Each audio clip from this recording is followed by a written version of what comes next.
Would you like to work closer to home, save money on gas, and be rewarded for your hard work and attendance? Then Bellisio Foods is looking for you. That's right, Bellisio Foods is now hiring for multiple positions and shifts with great employee benefits, an on-site health clinic, competitive wages, and advancement opportunities. Bellisio Foods is a company that truly values their employees. Apply online at belisiofoods.com/careers. At Vinton County National Bank, we believe in supporting the areas where we live and work. Now, we'd like to honor those who also serve our communities. Our new Community Champions account is especially for first responders, veterans, active military, and anyone employed in the fields of healthcare or education. This account offers rewards, discounts, and other benefits to those who give so much to others. Vinton County National Bank, rewarding those who serve.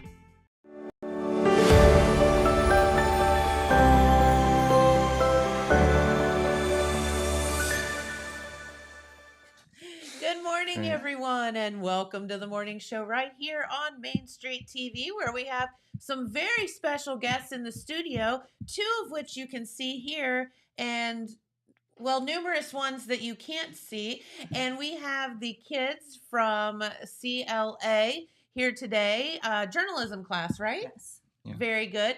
And they're here to participate in our daily routines here, but also take a tour of all of the great things that we have going on here at the Total Media building. So say hi, everybody. Hi. Yeah, they are over there, I promise. There's a whole bunch of them. So, but the ones that you can see, tell everybody who you are, please. I'm Dominic Lane. I'm a senior now for CLA. Been here for 5.5 years now, so. Awesome. And my name is Rebecca Conley. I'm the teacher who started the journalism class for this year. We also did it last year. I've been a teacher at CLA for this makes my 8th year. Wow. Trying different things, getting kids opportunities that maybe they don't have available to them in homeschooling or something like that. So we're here trying something new and Love having that. a blast. So what gave you the idea to start a journalism class? Well, they've had it once before, and it just seemed to kind of die away. But in college, that's what I had taken a couple of classes, broadcasting and news journalism. So I thought, wouldn't that be fun to kind of teach that as an elective? Sure. So here we are. Here you are, and you have a huge group of kids, so you're doing something right there. We usually have a total of 14, but a few were under the weather. So 'tis the season Yeah. for that, unfortunately. Yeah. So tell us a little bit about your CLA experience. Do you love it there? Yeah, I'm gonna miss it whenever it comes to graduation. Because you're a senior, right? Mhm. Okay. So what are some of the other classes that you're able to take at CLA? Like electives? Just, yeah, in general. Yeah, Yeah, because we all have the general stuff we have to take, right? there's a drama class for sure. There's a art class. There's a mechanical drawing class, or CAD, however you want to call it. There is another, there's a class called news media. It's basically journalism, but it's the video version of it, basically. Okay. Gotcha. Archery. I forgot I that want to exists. do that one. I've never been able to do it. Can I come be an honorary student and try some of this stuff? Sure. crochet is one. I didn't even know that was a thing. Crochet? Oh, crochet, apparently. Love that. So I think that's really cool. So Christian Life Academy is out here in Jackson, kind of out the Chillicothe Pike there, and has been a school for, a while. Yeah. And I saw that you guys did, am I wrong? Did you guys win the band competition at the Coal Festival They Parade? got first place, yes. Yeah. Is anybody in the band? Good job, guys. Way to go. Is Mr. Hogue still your director? Yes. Okay. Yep. Love him. 14 years and going. Yep. Right? Yep. He's doing something right there as well. Very, very good. So, well, tell us some of the fun things that you guys have coming up, because I know, maybe a lot of people know the city schools and whatnot, but maybe not as familiar with some of the fun things that you guys are doing. Well, next week we're gonna do the same thing we do every year. We're gonna have our own booth. We're gonna be selling a bunch of apple like pies, At the Apple Festival, apple yes. butter, and some Buckeyes. And our school band is gonna be going to the festival also. Um, in October, we're going on a field trip to Rio, like a little Fun. tour, nice little tour. I did it last year, and that was fun. So That is a beautiful campus. we also have a science program. So, I mean, that's another tour for grades 3rd through 12. So that should be, exciting for The some. Natural Gas Institute's coming to tell us a little bit about the different energies that Ohio provides. Oh, awesome. So they're going to be going for grades 3 through 12, and that'll be also in October. Awesome. And then in November, one of the really cool things I think for this year is we're going to the Ark Encounter to do a college expo, or that's where a college Okay. expo is going to be. So then basically everyone in high school can go there and see, what potential Christian colleges that they want to go to, or, just kind of check it out. I'm excited for that personally. I think that would be very fun to try and just look at things, see Yeah. my options, and that's all I have. Okay, very good. And college is a scary thing. It's a big decision for somebody that's young to make. I've never understood this. Why you're 18 years old or 17 years old and somebody looks at you and tells you have to figure out what you want to do for the rest of your life. Don't stress out about it, okay? Nah, too late. I know. It is. Plenty of time. It's horrible, but yes, you and you're allowed to change your mind. I promise I've you. already done it like 3 times now. That's fine. You just do you. Yep. So so tell us a little bit maybe about the difference between going to a private like CLA school versus the public school. I mean, obviously you have all the school stuff, but why would you pick to go to CLA? I think to some people it'll be nicer going to a smaller school because whenever you're in a smaller school, you'll actually get a bigger opportunity of having like a one-on-one moment with the teacher to try and Okay. better understand the subject. And if you're a Christian, you can go to Christian Life Academy to be closer to God. I forgot what else I was gonna say. The lunch, in my opinion, is way better than public school Well, lunch. hey, that's important stuff. Yeah, it is. Food. Made. They tried something new last Friday with pizza, and it was way better. What else do we do? So are there religious aspects to going to a Christian school? Like, I mean, do you have like religion courses and things like that you take? Yeah, we do have a Bible class. Okay. We every Thursday we have chapel. Well, for Okay. high school we have chapel, and then Tuesdays is middle school chapel. So get that in every Friday for, I believe, like every class we have a memory verse test or quiz. It's basically just you study the verse, and on Friday you just reverse it to the teacher, and hopefully get it all right. Okay. That makes sense. So put that in there as well, Mm, on top of all the school stuff you have to do. yeah, Cool. it's fun though. It's not bad. It's easy. So what would you say to kids that are thinking about maybe? Joining? Yeah. I'd say it's worth it. I've enjoyed every year of it. I've met some amazing people I've been friends with now for years. I don't regret any choice of making that decision of joining the school. It's, again, worth it. Very good. So, Mrs. Conley, while you're here, what would you like to tell our viewers? Well, we have some different programs that we're trying out now. We're trying to get in the process of getting a girls coding club started, to where it would promote engineering and gaming for girls to get into. Awesome. We also have robotics that one of our other teachers and I have kind of worked with over the summer, building robots and just making them do different things.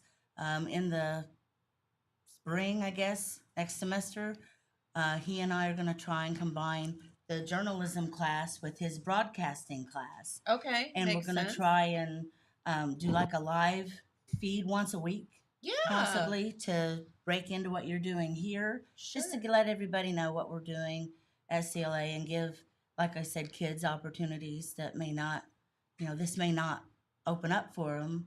And so this is what we're trying to do and expand with some of the stuff we're doing at CLA. It's a great place. It is. And, are you guys love it? I mean, as much as you can love school, right? I think they like the field trips better. They get out of class. No, I think that's really cool that you guys do that, though, and get the kids out and about, because honestly, that's the best way to experience life and to learn, is to get out and about in the real world. Yeah. So you can read about it in a book, but doing it's a whole other situation. So get out, and I love that you're so excited about your college thing, because it will give you a lot of insight as to what college you feel like you fit in with. Mm. So, yeah, ask lots of questions. Have fun. All right. Is there anything else you guys wanted to say? They're very quiet over there. I bet they're not quiet at school. No. I can vouch, no. No, they're not quiet No. at school. I'm always talking.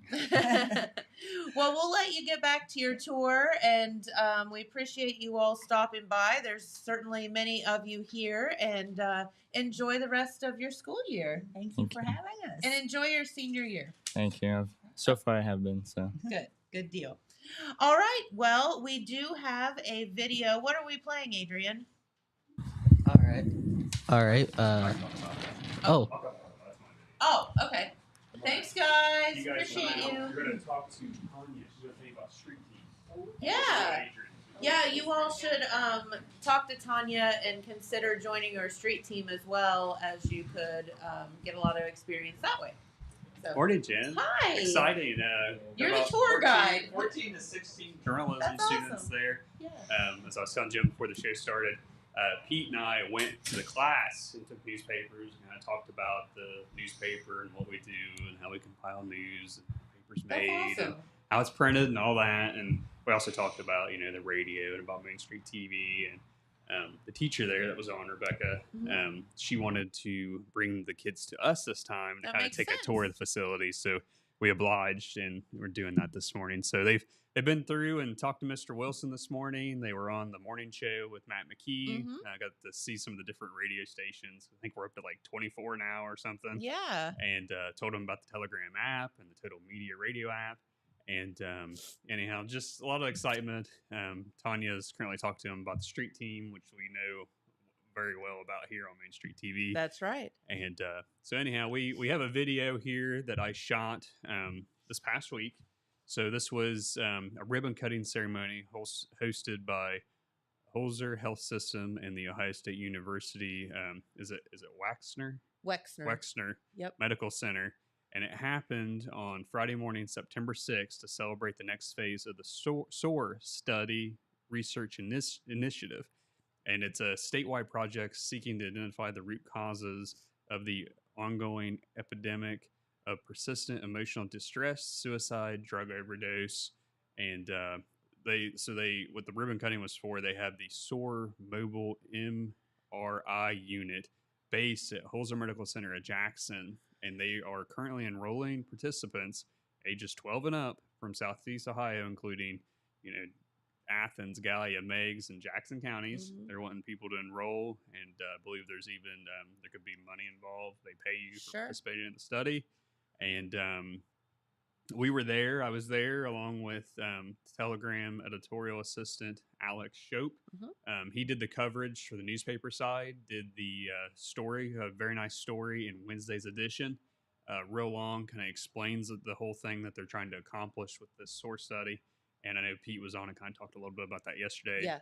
But this is a video that was I shot out there. So you'll see me come on, kind of introduce it, then you'll see all the different doctors and folks involved in this exciting. I think it was a $20 million project.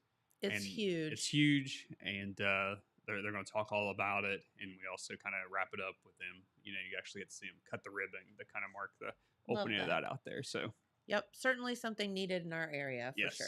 Yeah. So hope you guys enjoy this video.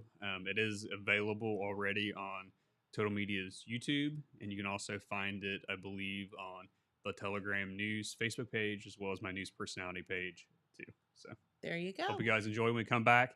Hopefully there's enough time for Telegram editor Pete Wilson to come on and talk about some news from this week. I know there's been some different things going on. I'm sure he's chomping at the bit. He's full of it. So, all right, let's get to it. hello and good morning. My name's Jeremiah Shaver, and I'm a multimedia journalist with the Telegram. This morning here at Holzer Medical Center of Jackson, there was a special ribbon cutting and some guest speakers that spoke about a $20 million mental health study that will be taking place here in Southeast Ohio. We were here to cover it all, so we're going to tune in and listen to what this study is all about. My name's Lori Cremines. I'm the Vice President of Operations here at Holzer Jackson.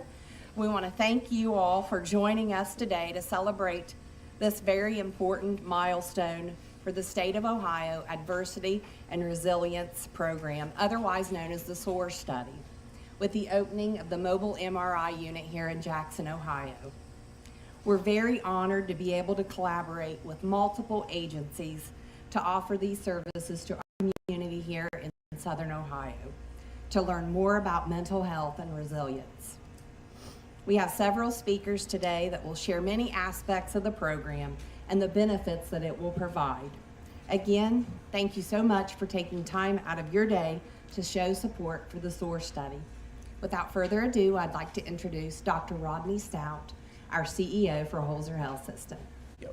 It is hard to believe that Holzer has been providing health care in Southeast Ohio for over 100 years.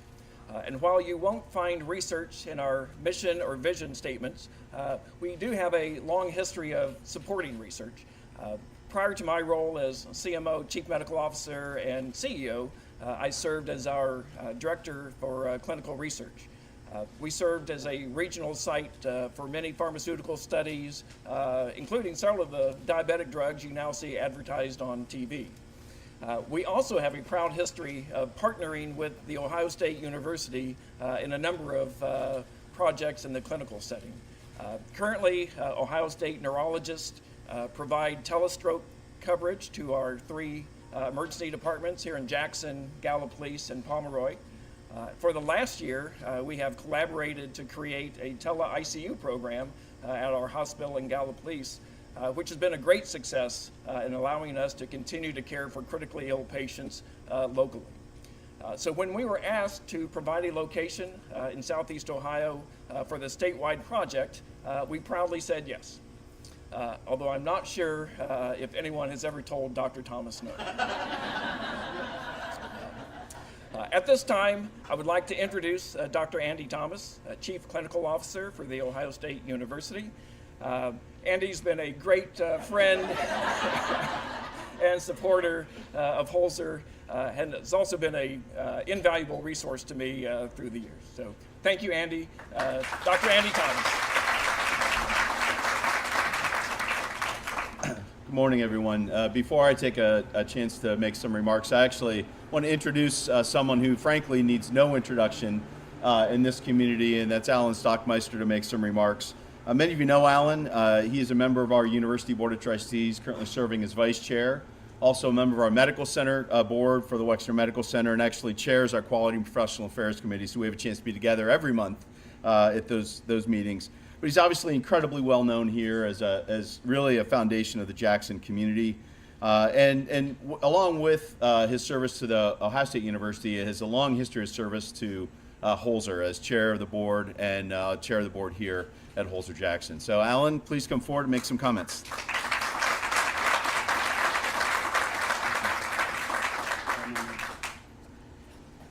Welcome, everyone.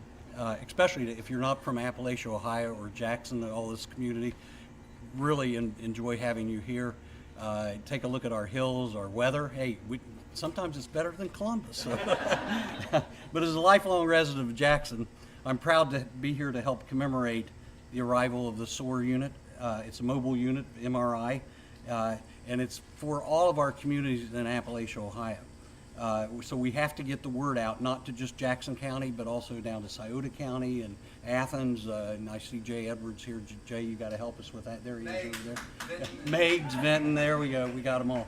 But Holzer Center right here in Jackson is the perfect partner to help advance this important work.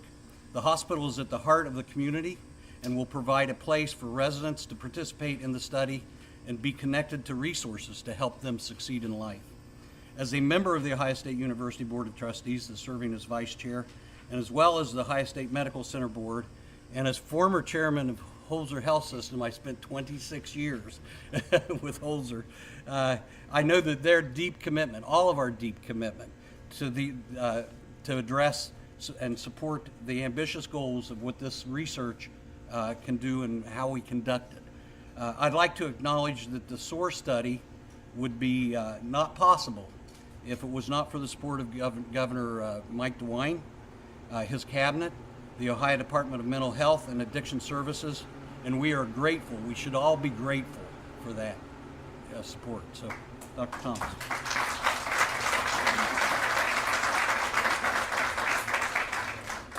Thank you, Alan. He did reassure me that the weather is always this nice in Jackson.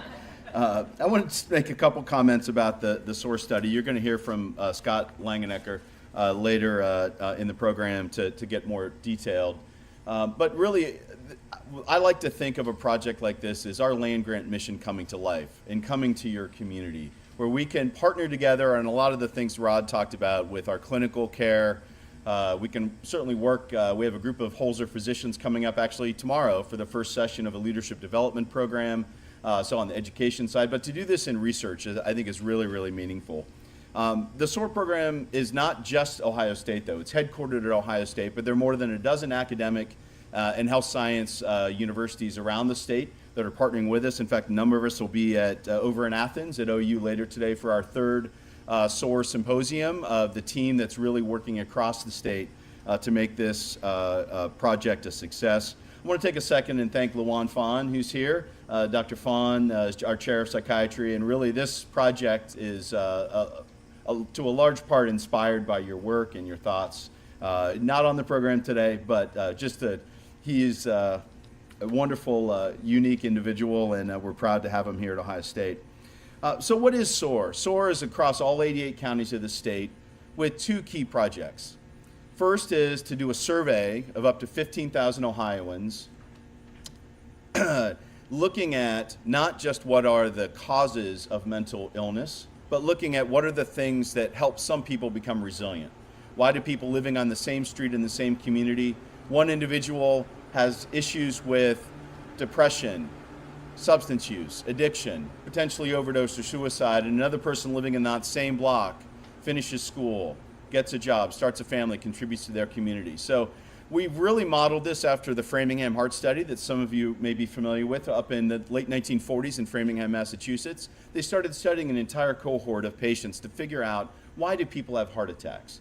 Much of what we know today about what will both cause a heart attack, but what can prevent a heart attack, has been learned out of the Framingham Heart Study. And our goal across the state of Ohio, metro, urban, suburban, rural, Appalachia, to look across our entire population to figure out what are those factors that we can do and that we can enforce, interventions we can do that will really prevent mental illness and ensure resilience in our population. So it's a really exciting opportunity. The MRI that's here is a part of, beyond the survey, a deep brain health study that Scott will go into more detail on that includes brain imaging, genetics, bioassays, other markers that can help us understand mental illness to a greater degree. I'd also like to take a chance to thank the DeWine administration and specifically the Ohio Department of Mental Health and Addiction Services for their support of this work. I'll take a second to recognize Nikki Reese, who's in the back, who's one of the leaders at the Ohio Department of Mental Health and Addiction Services, for being here today.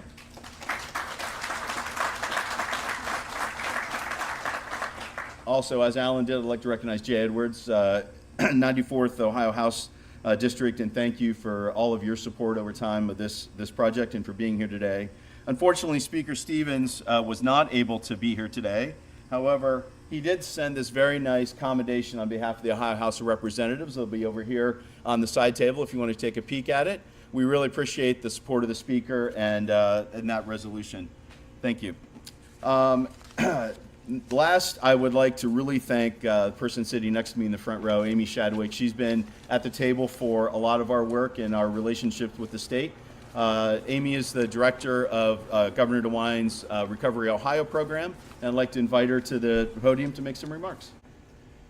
Thank you, Dr. Thomas. It's really an honor to be here in Jackson for such a significant event. I actually started my life as an Appalachian resident, born in Jefferson County, moved away when I was about 15, but very near to be here in an Appalachian community and seeing how we can all work together to support all Ohioans.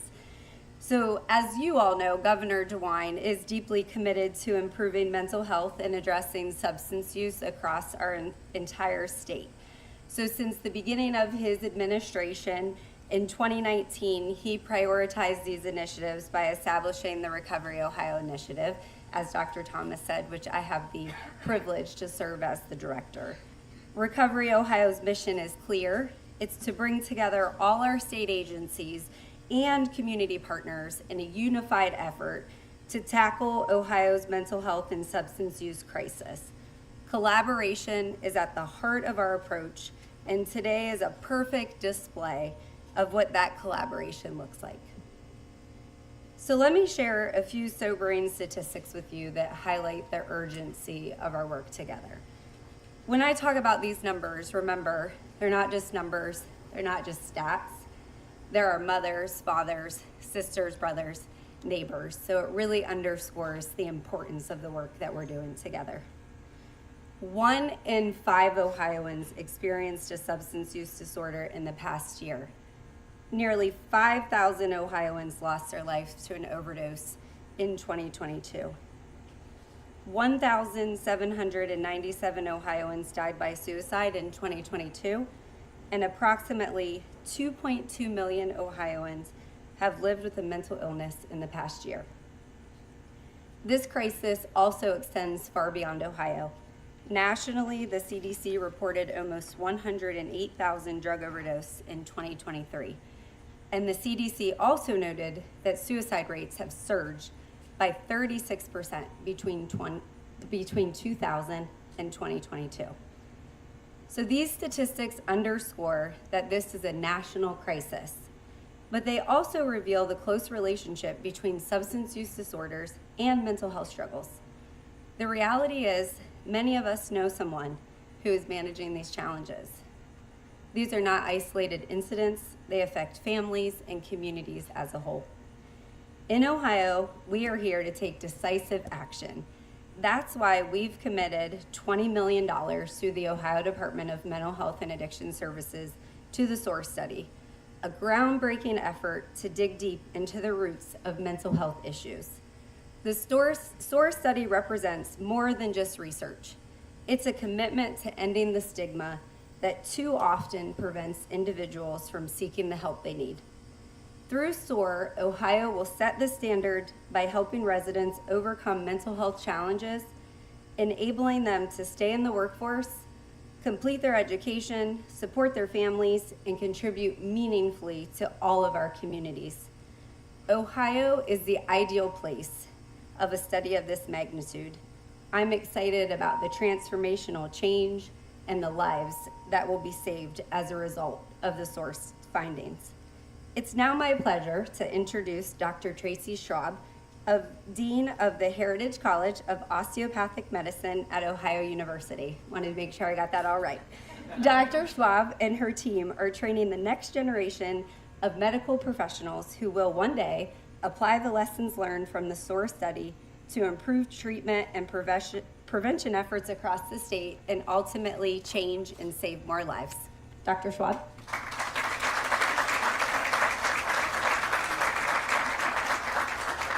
Thank you very much, and thank you for inviting me here.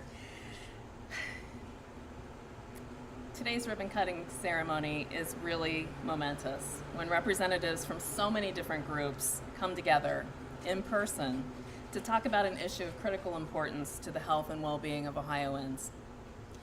Many of us here are already involved in some ways with finding methods to address mental health issues because we see the stigma. We see the barriers that make it challenging to treat mental health conditions, especially in the Appalachian region, where the suicide rate is 17%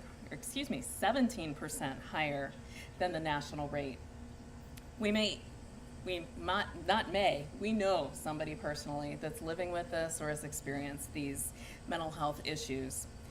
Mental illness can affect any of us.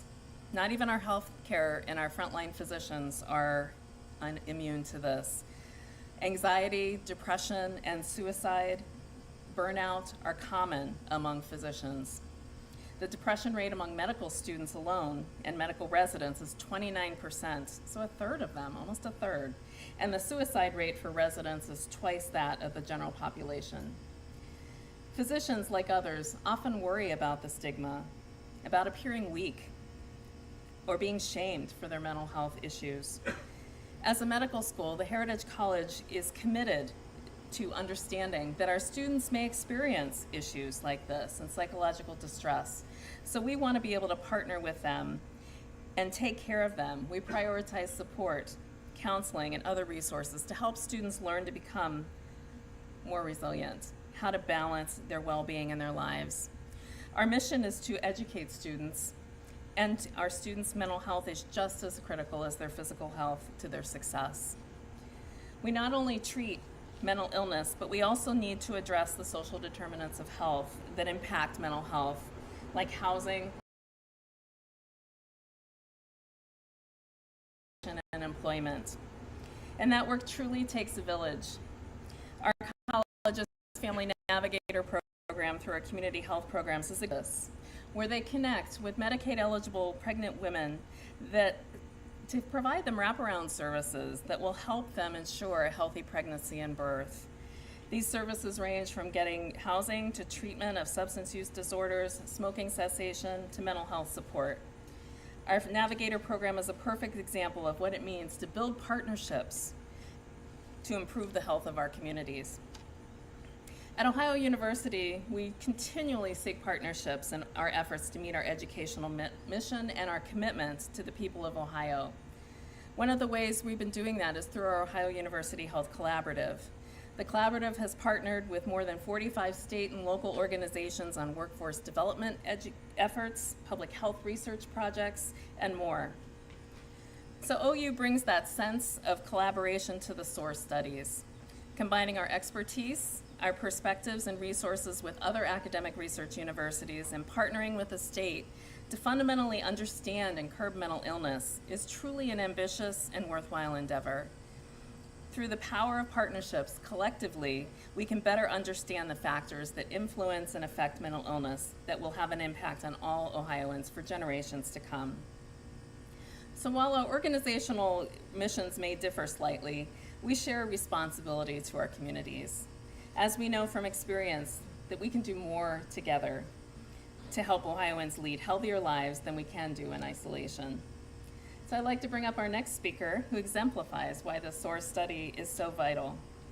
Melissa Plummer is a certified drug counselor in our region, helping youth in the area with substance use disorder and mental health disorders.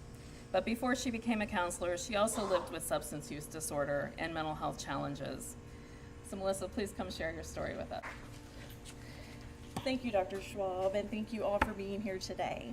Again, my name is Melissa Plummer. I'm 44 years old, and I have been in recovery for 13 years. Thank you. My substance use started when I was in high school when I was involved in a car accident. I was prescribed Percocet. I developed a habit pretty quickly, but I was able to break that addiction. But then I found myself hanging out with someone who was an active user. That relationship was toxic from the beginning. Our relationship was revolved around drugs. We have had done everything from marijuana, bath salts, meth, cocaine, and eventually I even started injecting opioids into my body.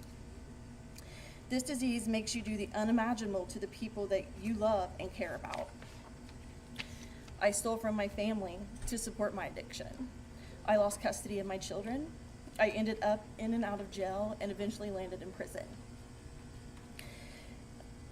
Prison is actually what made me realize this is not who I am. This is not what I want to be in life. I had months to think about what I had done in my life, and how to get past that and how to make a change. To think what had happened in my life had led me to where I was, I did realize that it wasn't for me. Then there, I chose to be a mother, a better sister, a better daughter, a better granddaughter.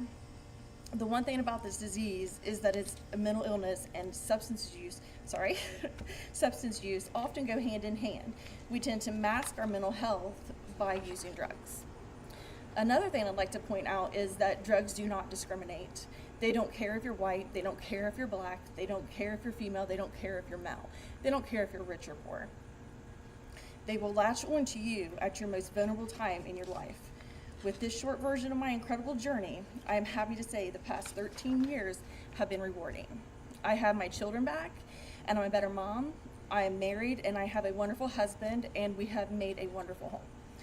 People ask what gave me the resilience to get through my addiction, and all I can say is that I couldn't have done it without my supportive family, which one of my sisters is here today, my aunt by choice. And without them, I really wouldn't be here today. I'd like to add the long-term research that is happening with the SOAR study will help future generations. We didn't discuss mental health or substance use disorders when I was growing up. Studies like this can change all of that. Thank you for letting me share my story. Now I'd like to have Dr. Scott Longenecker, Department of Psychiatry and Behavioral Health at The Ohio State University College of Medicine, give us more information on the SOAR study and what their researches are.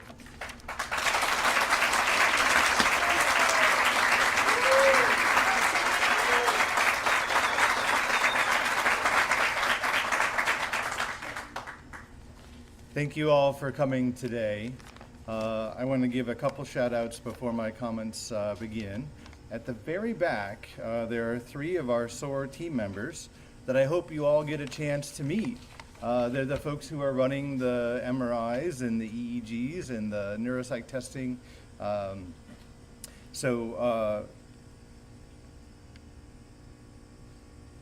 What I wanted to do, sorry, I got a little verklempt there. That's a word my mother taught me. Thanks for sharing that personal story, Melissa. That's why we're here, we're here to learn all of these personal stories of recovery and resilience and how we might actually marshal that information to build a better tomorrow for our Ohioans. Every one of these stories has clues to what we can do on a broader level to build communities, workplaces, educational settings, and faith communities that can bring mental health to the fore in how we care for each other. You've all heard the bad news, right? Ohio is in the midst of what's going on in much of our country. The opiate crisis is real, and we're not ahead of it. We're trying really hard, but we're not quite there yet. And suicide deaths are still, going in the wrong direction. But we have everything we need right here to turn that tide, because we are a proud state. We are a state that leads, and we have in our DNA, our very DNA, all the clues and all of the solutions that we need to move forward. I want to acknowledge something that we forget. When we talk about a problem, sometimes we forget about all of the people who are working hard right now to make this a great place and a great place for families to live in. So I want to thank our governor, our legislature. I want to thank the Ohio Moss folks. I want to thank Director Shadwick of One Ohio in Recovery. I want to thank the Holzer team here. I want to ask you a very personal question, like why are you here? I know why I'm here. I'm a father, I'm a son, I'm a patient.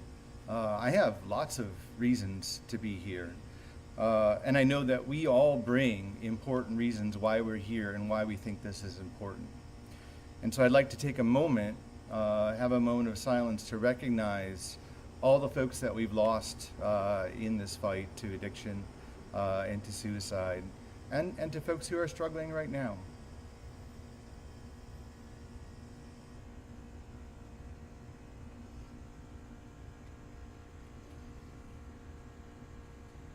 Thank you. We are all ambassadors on this journey for our commitment, our movement, our coalition, our movement to reduce stigma for mental health and addictions, our movement to bring effective practices and treatments to build health and resilience, our movement to understand old and to discover new pathways to resilience. To improve mental health across the state, we will marshal this unwavering commitment of who we are as a state and as a people, from the state of Ohio and to communities, all of you. As described earlier, our State of Ohio Adversity and Resilience Study was really born out of a conversation that the governor had with my chair, Dr. Fawn, and I want to thank Dr. Fawn for his vision in building this together. And it's actually emerged out of many conversations over the last several years. The study aims to transform the way that we think about, the way that we talk about, and the way that we address mental health and addictions challenges in our state.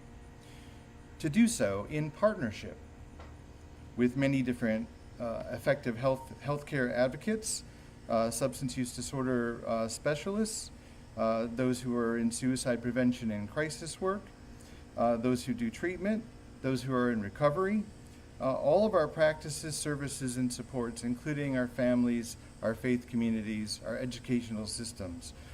We can all work together to do this.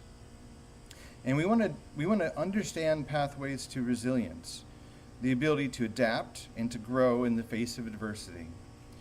Basically, why does one person have the coping skills to manage adversity and another one struggles? Even with the same family, even with the same community, even with the same school. What are these factors that are relevant for families? What are the factors that are relevant for communities, workplaces, educational settings? And perhaps most importantly, understanding ways that people can change directions. We are not rock. We are clay. We are moldable. We are capable of being plastic and learning new things. And that is our superpower. That is what we can do to build resilience within ourselves, within our families, and within our communities. And that secret is in plain sight.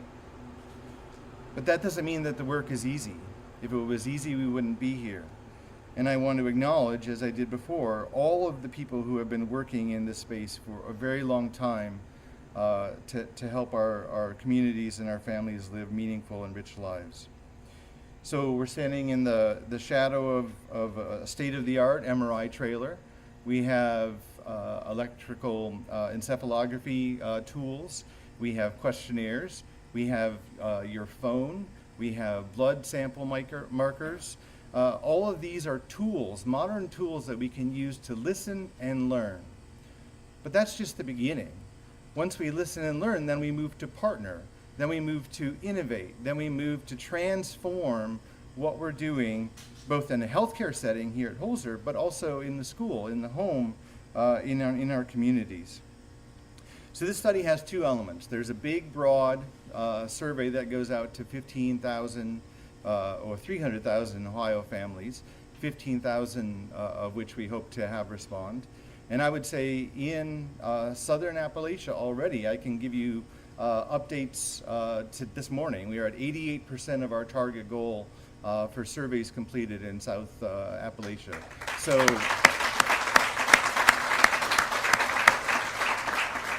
when people are getting these postcards in the mail about how they can actually answer questions about mental health and addictions to help themselves and their neighbors, they're in. They get it. They understand why we're here and what we're doing. In addition to that study, we also have the brain health study, which marshals the technologies that we have to understand how the individual, but also the individual nested within a family, actually moves towards risk or maybe moves towards resilience. And of course, we all want more people to move towards resilience.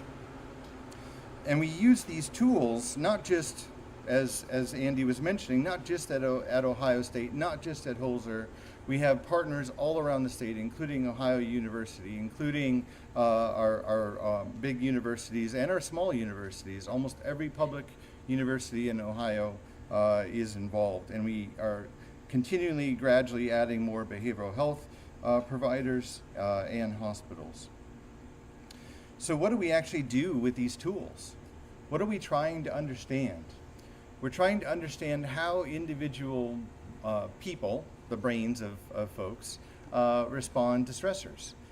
We try to understand how their immune system responds to stressors. We look at how blood flow in the brain changes in reaction and response to losses and to successes. And all of that is the pieces that we can use to put together to learn things that we don't know yet about how to build and move towards resilience. And that study already has over 500 people enrolled. And we hope, with your help, to enroll over 400 people here in Jackson over the next few months. From Waverly, from Portsmouth, from Athens, from Ironton, Chillicothe, Pomeroy, and more places nearby. So we need your help to get the word out. This is a fact-finding mission, as I alluded to before, to listen, to learn. But then, once we listen and we learn, as Director Harris and I were talking about, what's next? The outcome is actually what we're interested in. This is what Dr. Fawn and Dr. DeWine began with, which is how do we bend the curve? How do we change the storyline? How do we be that bold, bright, brilliant Ohio that we know we are and lead in this challenge? So let me talk about where we're headed. We will build this cohort of families. We want to retain this cohort of families, and that's about 200 folks around Jackson. Anyone can participate. Doesn't matter whether you've experienced adversities big and small, or if you're lucky enough, none at all, to feel like you're resilient or not. All people from all walks of life are welcome to participate, and we welcome you to be a partner in this process. So please do spread the word. We plan to come back often. We plan to continue to have conversations with the folks here doing the work every day, as often as we can. And as we've already noted, this is a statewide initiative. So the folks who are doing the work are a part of this coalition. So our hope is that all this work over the course of multiple years will accelerate the pace to strengthen, develop, tailor, and implement new discoveries for building resilience in Southeast Ohio, and ultimately the globe. And Ohio has been, can be, and should be a leader in this space. So not only can we solve the problems that are in front of us, we can take our bold leadership and we can innovate, and we can take things that we learn and develop here and export them to other places within the country and in the world, in the healthcare space. So let's commit to working together. And this is my ask for you. Talk with your families about participating. Talk with your leaders, elected, educational, faith, including those here, about sustaining our Ohio commitment to SOAR and what SOAR stands for. And what does SOAR stand for? SOAR is a promise to our children. SOAR is a promise to our children that when you have a challenge, we have a system of supports to actually help you through adversity to live a better life with meaning, with connection, and with purpose, so that they can really lay out the possibilities for their dreams and their futures. And that's all from me. Thank you all for coming today, and I think we have a ribbon to cut. Do it on 3. 1, 2, 3. Woo!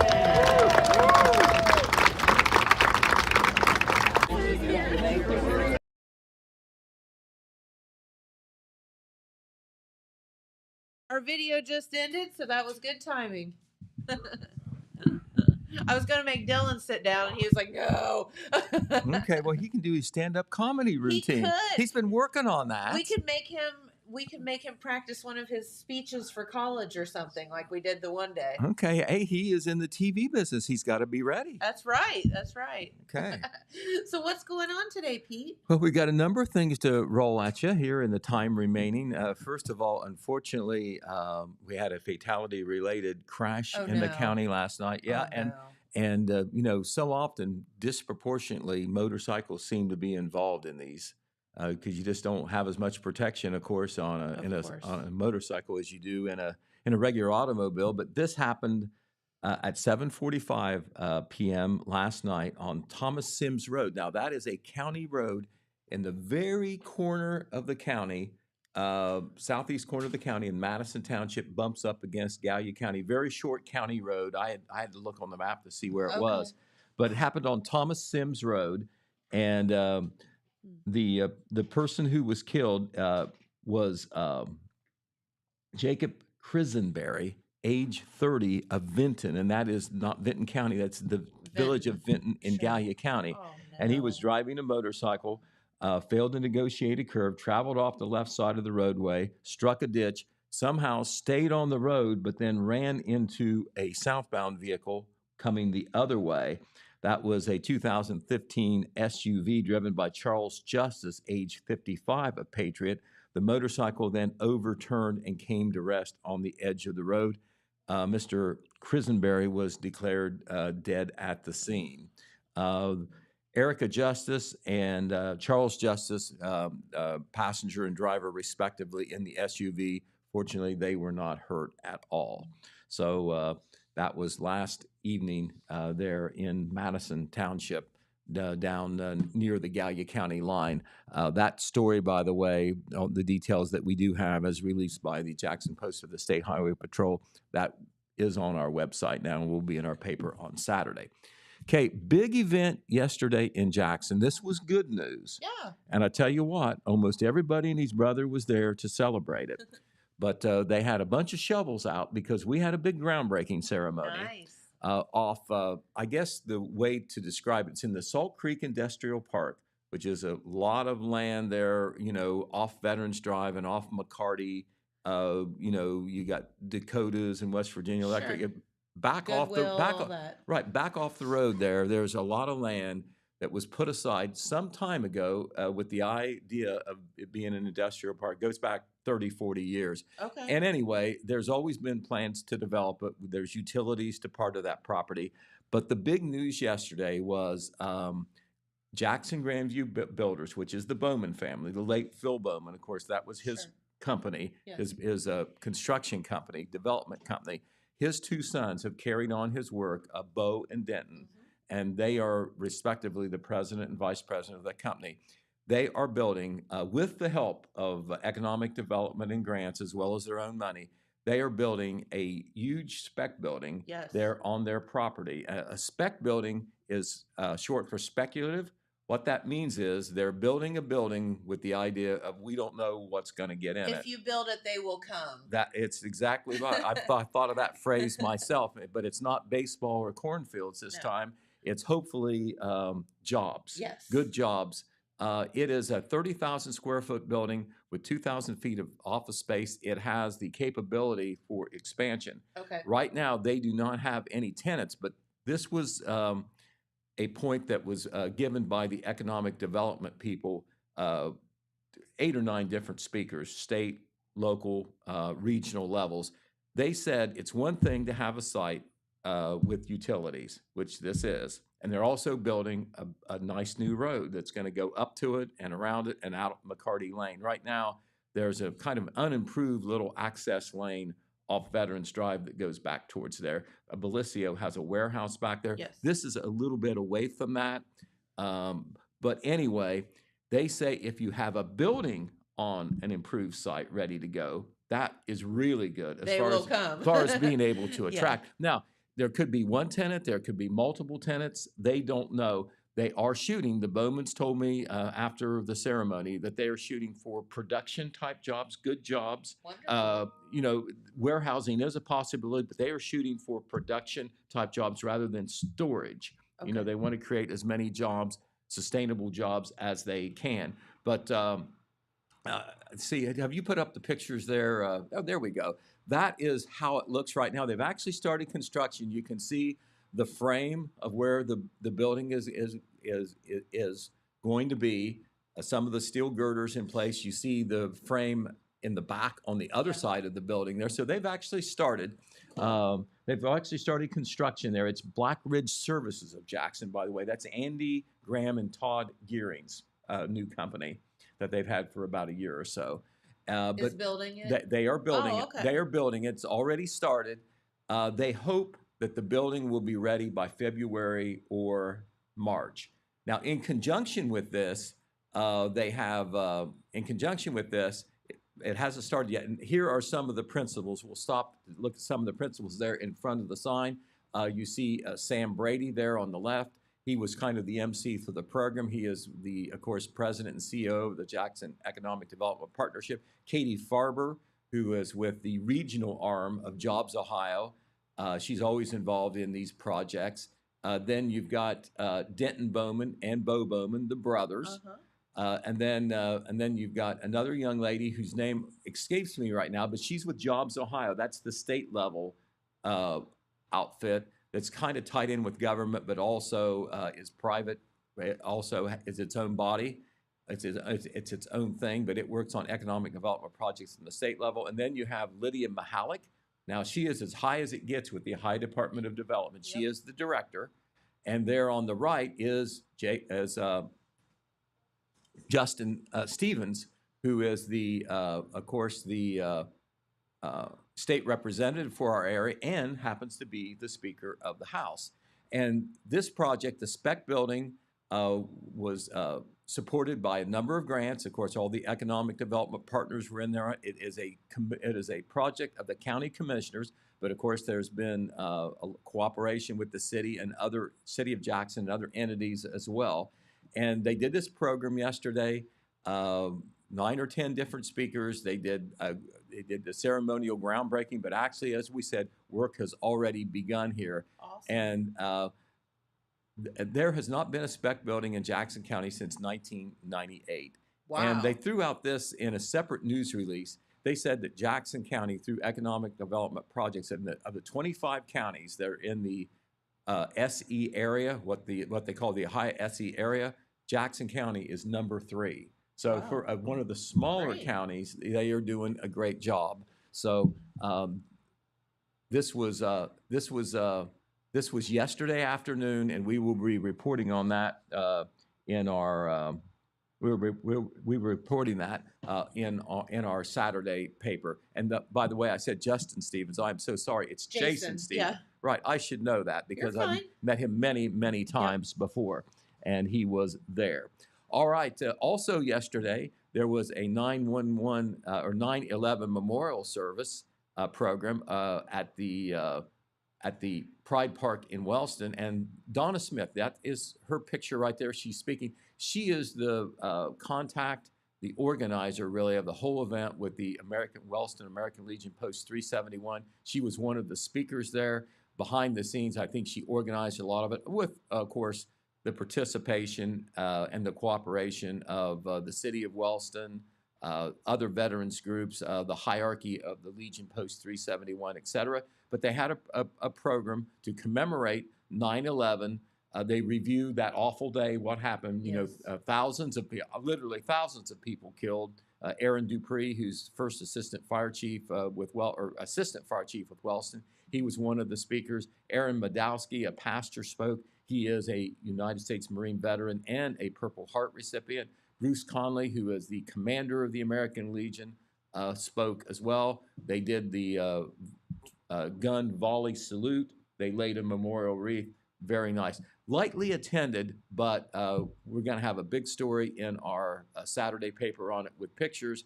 Their slogan for it, they entitled the program Wellston Remembers a 9/11 Memorial Event because Donna Smith, she caught the ball rolling on this. She felt it was very important that we never let that fade from our memory, that day, that awful day, and the many people who were killed and the many people who stepped forward to try to save people and maybe lost their lives in the process. I'm sitting here thinking Dylan and Adrian, you guys weren't even born then, were you? Like, you didn't live through that. I That didn't. is crazy that it's been 23 years. I'm just looking at these guys thinking they weren't here then. Yeah, our 9/11 is our Pearl Harbor. Yeah. We grew up hearing about Pearl Harbor, but that was before we were born. So you guys don't have the feeling in your bodies of what it felt like that day. That's so right. wild. Well, I tell you, it's one of those things, and they will experience things in their life too that are the same. It's one of those things where you never forget the day and what you were doing when that happened. Yeah. I remember I was in the radio building in downtown Jackson at that time, standing in the general manager's office. He had the TV on, and I actually saw the plane go into the building. And it was the second one. Same. But after you saw the first one, you heard about some freaky accident. But the second time, our general manager said then, this is terrorism. Yeah. And, of course, it turned out to be terrorism. All right, what else today? We want to throw out some promotion to our good friends at the Vinton County Historical and Genealogical Society. Alice's House, which is their period house museum and genealogical center on Sugar Street in MacArthur, in conjunction with the Ohio Open Doors Project, which is the Ohio History Connection, opening up the doors so the public can see history places. Sure. They are having an open house both today and tomorrow at the Alice's House. Now, they have regular hours through most of the year anyway. It's seasonal. But they're going to have extra hours because of this open house. It's going to be 12 p.m. to 4 p.m. today and 12 p.m. to 4 p.m. tomorrow. And there'll be extra folks there to guide you through the house, show you some of the memorabilia and historical exhibits there, and also show you the genealogical center and how you can use it to find out about your own family history. Awesome. Do not forget that sewer smoke testing is taking place today in Hamden. Do not forget that the Farm City Field Day is taking place at the Russ Farms in the Oak Hill area off 4 Mile Road later today, and Alex Shope is going to be there to cover that for us. Oh, he just wants to get that beef dinner. Well, I know that he wants to be there. He's going to have to work to get there. And we also want to tell you, we just received this information today, Central Memorial Park in Oak Hill, very popular park, to walk around, playground equipment, all like that, shelter house. It is going to be closed today and tomorrow for maintenance. So they're basically spraying weeds there. Oh, so okay. It would be best to stay away from it. As a matter of Don't fact, breathe that in. It is technically and absolutely closed. It's all right. It'll be all right by Saturday morning to use the park. Okay. We'll walk around in there. And tomorrow is a lot of things going on. We have information online on this. There's too much to talk about with our remaining time, but it's Founders Day at the University of Rio Grande. It goes back to 1876. That's when that university started as Rio Grande College. And so a lot of events going on during the day there. You can check it out on our story online or go to the University of Rio Grande website. A lot of good things happening there under President Ryan Smith. Yes, it is. He's doing an amazing job, along with a whole lot of other folks that are doing well. Right. It takes a village. Yes, it takes a university. It does. Right. All right. Well, Pete, thank you so much for spending your morning with us, and we appreciate you coming in. Of course, our friends from CLA, that was always fun to get to meet the kids and find out what they're what they're up to as well. Right. Well, we always appreciate the opportunity on the newspaper side to put a newspaper in their hands so they know what one is. Yes, exactly. Right. There you go. All right. Well, tomorrow is Friday. We'll be back then. And so thank you for watching, and we'll see you back in the morning. Bye-bye, everyone. From breaking news to heartwarming stories, the Telegram is your ticket to the latest buzz in town. Read your daily dose of local headlines, sports, and entertainment and more in hand and on paper. Get a print and digital subscription for only $7.95 per month. Delivered fresh every Wednesday and Saturday. Visit thetelegramnews.com or call 740-286-3023 today. Don't just read the news, be a part of it.